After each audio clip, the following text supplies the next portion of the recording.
You're on, you're on. We got you, we got you. So welcome, guys. Welcome to Elegant Conversation with Jacqueline Valdez. I'm so excited.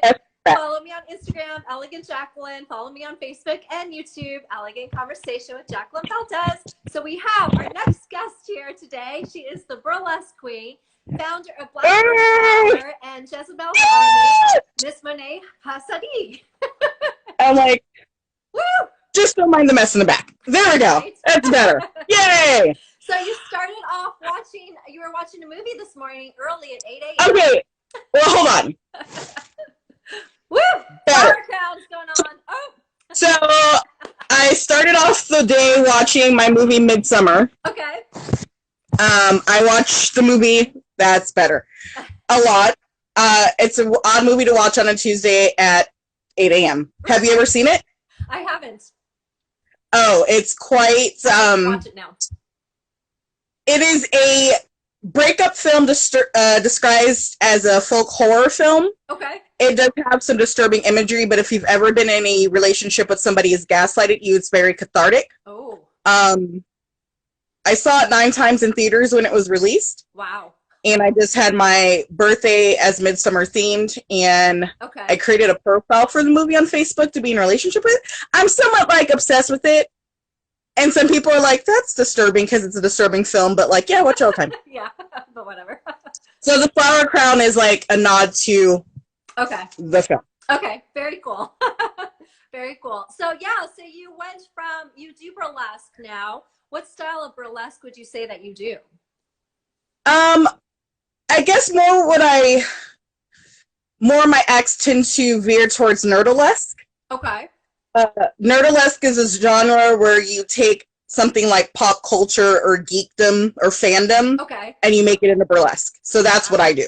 Okay. Very cool. And then what is your whole process of putting stuff together and then like coming up with music that you dance to? And are there tips that you could give people to find music that moves them, that inspires them? Tell us. So my brain works in really weird, racked out ways that like people are like, what's wrong with you? And I said, well, there's a lot wrong with me. So for example, Titanic was like my favorite movie because like that movie is like known as like a romantic classic. Right. Yeah, it's based on a lot of people died, but at the same time, the core of that movie is the love story between Rose and Jack. Yeah. And that movie I saw 6 times in the theater when it was released, and I bought it on VHS and bought it on DVD, and I would joke that I spent like at least 3 months of my life watching that movie because it's like 3 hours and 20-something minutes. Yeah, it's a long one. And I went to the exhibit in Vegas. Like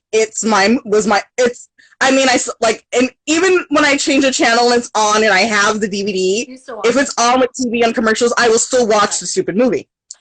So you're drawn to stuff that's very moving and emotional to you. My Titanic act, and I do an act to Crash Into Me by Dave Matthews Band. Okay. For one, when I used to teach pole dancing class, I would dance to that song because if you listen to the lyrics of that song, it's actually a really sexy song. But it's a song that most people don't even think to dance to. Yeah. And I was driving in my car one day listening to one of my mix CDs that I used to play in my pole dancing class. Right. And I was like, yeah, I missed this song. And then I was like, oh, what if I was the Titanic? Nice. And then hit the iceberg. Wow. To this song. Right. So that's how that act was born. Ah, okay. So I am the Titanic. I hit the iceberg. When I hit the iceberg is when my clothes start coming off. Okay. And like Barbies like jump off my body and stuff like that. Yeah. So it's like a comedic act because it's more paying homage to the film and not so much like the thing itself. Because like, let's be honest, there were some shots in that movie that people like laughed at. Yeah, that's true. And there's a lot of things that people like joke at, like, you know, how like Rose could have made room for Jack on the door. Right. And then one of my reveals is that I have Rose and Jack on the door on my crotch. So like that's how that works. And for me, when I choose songs to dance to, it's more of songs that move me personally and tell the story that I'm trying to tell on the act, but not necessarily something that is popular. Right. because nobody's like, oh, I should dance to Dave Matthews Band. Like, nobody's about that. Yeah. It's so creative, and it's such a different like point of view that you come to with stuff. It's very creative.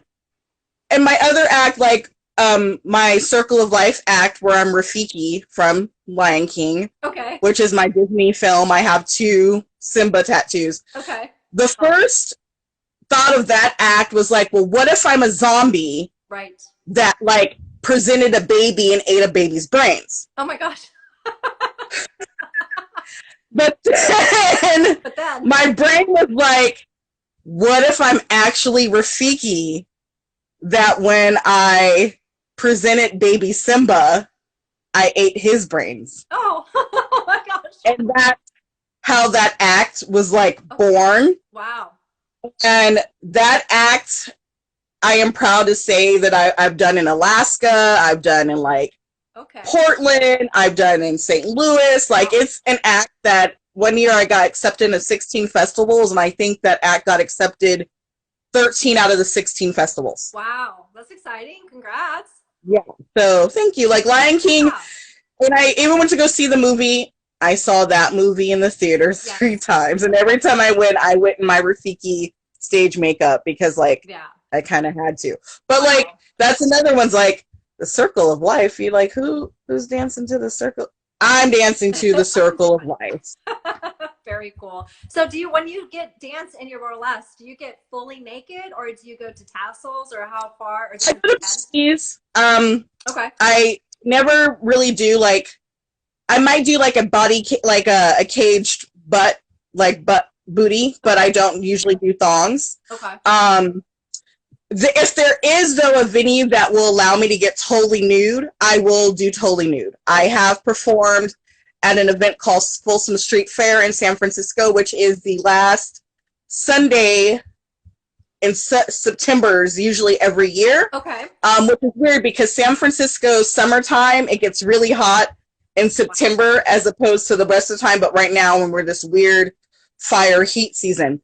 And Folsom Street Fair basically is just like a 9-block BDSM leather kink party where everybody's just able to do whatever they want and you get naked, and I've walked around naked. But the funniest thing about Folsom Street Fair is if there's people who are tourists in San Francisco with their families, they may not know what's happening. So they're walking around and you literally full with like, leashes are like chaps and people walking around. And that's the best thing about Folsom Street Fair is when you see like all these families who are like, let's go to San Francisco, but they don't know what's going on that weekend. So of course with COVID, everything is going virtual. And I believe this year, Margaret Cho is emceeing some of the events for Folsom Street Fair this year. But like, it's the funniest thing because one year I had a parasol and my friend, she was like, if you feel something drop on you, it's not the rain. And I was like, okay, and I'm glad I have this parasol. And I just had on sunglasses, a fanny pack, and tennis shoes. And I'm like, I'm just going to walk around because I can. Like, so if I can perform an event that lets me get nude, I am proud of it because I am a 270-pound, now 42-year-old Black woman, and there are not a lot of spaces where people who look like me are naked. And I love being fabulously body wealthy, and I have no problem showing my body at all. And I'm only wearing a shirt now because I'm talking to you. But literally, I've been naked since March. I only wear clothes to like leave the house, but this is the most consecutive nakedness that I have had in my lifetime because like I don't wear clothes and I'm not wearing pants or anything right now. I am ducking and I don't care. How do you get that confidence? How are you able to be so secure in your body and so secure in just being like, hey, here I am? It's just kind of something that kind of just happened. And it's weird because I remember when I was younger, I was a lot smaller and I was more insecure about my body when I was younger and smaller than as I got older. Okay. And I remember when I'd go out clubbing with my friends, I was like, oh my God, you're showing cleavage? Wow. And now you're like, hey. Which is so funny to think about now. Yeah. And then I remember finding my first like cleavage titty top at Forever 21. And then when I found that shirt, I wore that shirt every time I went out clubbing. And then it got to the point that at work, I would get in trouble for showing too much cleavage. But then now the opposite has happened. Yeah. Now since I do burlesque, I don't show that much cleavage anymore. Interesting. But like, I'm still okay with like being naked all the time. No. And my running joke since this has started with as far as people like, I don't want to wear masks. Right. I said, you know what? If I could go outside just wearing a mask and being completely naked, I would. But I can't. Yeah. So if I can't go outside naked, please put on a mask. Suck it up, Buttercup. Suck it up, Buttercup. True. And I feel like mask is the new makeup. Like I have a mask wardrobe. I have like Midsummer mask. I got Death Cab for Cutie mask. I got Smashing Pumpkins mask. I got New Kids on the Block mask. Crown Royal. Like I've got masks. I've got Lion King masks. Nice. I got Star mask. Ursula. Oh like gosh. I've got mask of all my fandoms. Oh my gosh. Do you have any shows that are coming up or anything that's going to be coming up online that you're doing? I'm doing a virtual show for my friend Lana's birthday extravaganza. Okay. And I think that show is like the 17th. You have to follow my social at Disneyland, which rhyme with Disneyland, but not spelled the same. I caught that. For that, I'm actually going to be recording the videos for her show this weekend. Okay. Or this week and stuff like that. And so that's another thing that's changed during this time. Yeah. I was just grateful because I was involved in VHOF. Nice. Burlesque has this thing called the Burlesque Hall of Fame, which is like the Grammy, Super Bowl, Oscars of burlesque. They have every year in Vegas. But since they couldn't have it this year, they opened it up to a virtual thing. And they got like over a few hundred applications and only accepted around 50 acts. And I was one of the acts that was chosen. Yay, congrats. Thank you. My act that was chosen is one of my political acts, Strange Fruit, which is based on the Billie Holiday song, but I chose the Nina Simone version. And for those who are not familiar with it, it is the song about the lynchings of Black people and Black bodies. Wow. And in this act, I actually do lynch myself at the end of it. Wow. So with that, during the VHOF compilations, I've noticed that now burlesque performers are taking our art to a medium of making like music video quality. Okay. So a lot of the acts that were coming out, I was just like, oh, so this is what we're doing now. So next level. We're competing with what MTV used to show videos. So like the video editing that people are allowed to do, things that they were allowed to do before that they couldn't do on stage. Like you couldn't do glitter dumps on stage, or you couldn't have use messes or things like that. Like people are now able to do that because they're at home. Yeah. So that is opening up things that way. And it's also opened up, like, if you weren't able to perform in stages across the world, now virtually you can, because that's a thing as well. Yeah. So some festivals that, you know, weren't able to continue, but they still kept it going and open. Right. And now people from over the world are just submitting things. So that's a way that the medium has changed in that regards for us. And some of the videos, like, I was blown away, and my videographer, she was just like, this is pretty and amazing. I'm like, wow, like, it's really creative what people are doing. Wow, I love that. Like J-Rex said, breaking the mold. Do your thing. Yeah, like, we have to. It is next level. If you see, like, some of these burlesque videos that people are doing, and I'm just like, and I need to bust out, because I am old school. I have DVDs. Like, that has actually been my vice during this time. I have been going on eBay and buying, like, DVDs. But I have the DVD video series of all the great 90s and early 2000s video directors. Yeah. And I probably need to revisit to watch those to get inspiration, because, like, Spike Jonze, Mark Romanek, and down, like, all those people, like, the stuff that they did, and especially for me, like, alternative music was like my inspiration, but a lot of those visuals from the 90s and stuff was just so great. They really and were. I feel a lot of that has been lost, but now like burlesque have re-inspired me in that manner. So I love that. And I love that you use your platform to talk about political stuff, because you also are a part of the founder of Black Arts Matter and Jezebel's Army. Tell me about those really quick.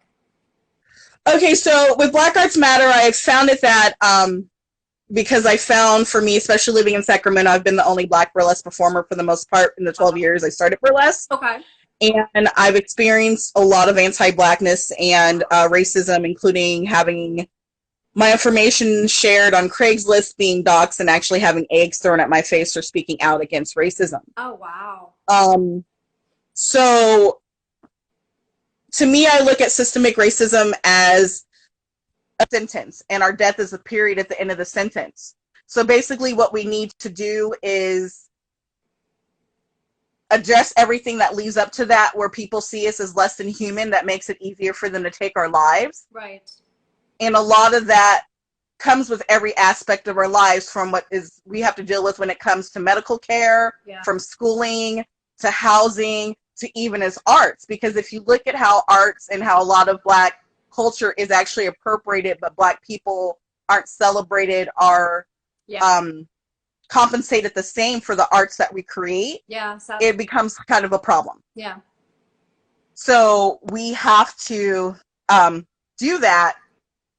And so for me, I wanted to create a space in which we are celebrated. And also, for a lot of times, people want us for entertainment, but they don't want to see our pain. Yeah.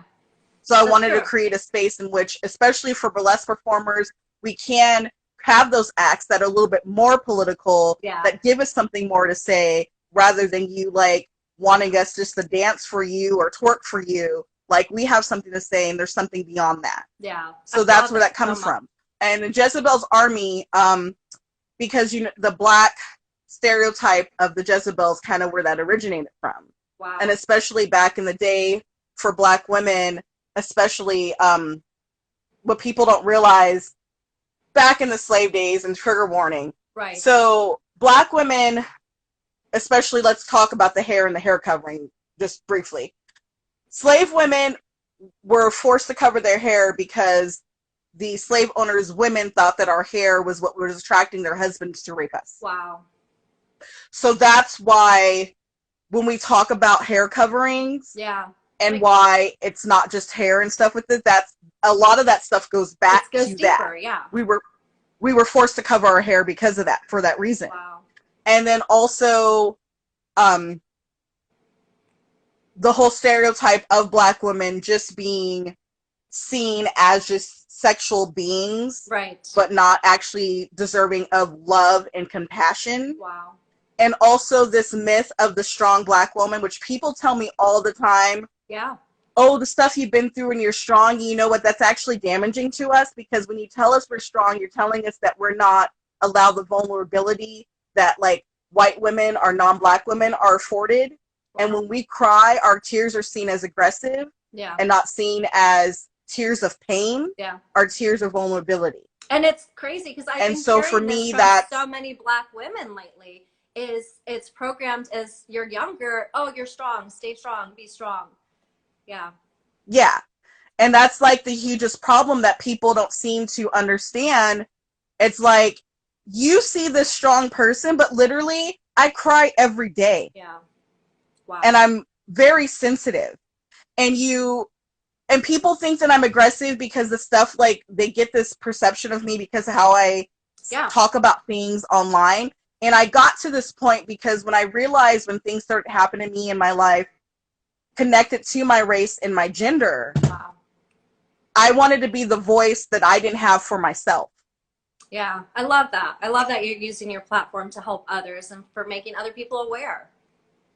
And when I tell people, and it's funny because, like, Titanic was my favorite film. Like, that's like a really, like, sad, like, lovey-dovey film. Yeah. And then, well, Midsummer, I've been through some stuff, so then that, like, explains that transition there. But, like, then I listen to, like, Death Cab for Cutie, which is, like, the most mellowest, sad, like, melancholy emo music ever. And I'm like, I'm a sensitive person. Yeah. Like, I cry at weddings, but I cry at weddings on TV. Yeah. I cry at love stories. Like, I cry at stuff like that. Like, little things like, that's the type of person I am, but people think because I speak out against stuff that everybody should be speaking out against. They should. Everyone should speak up and use their voice.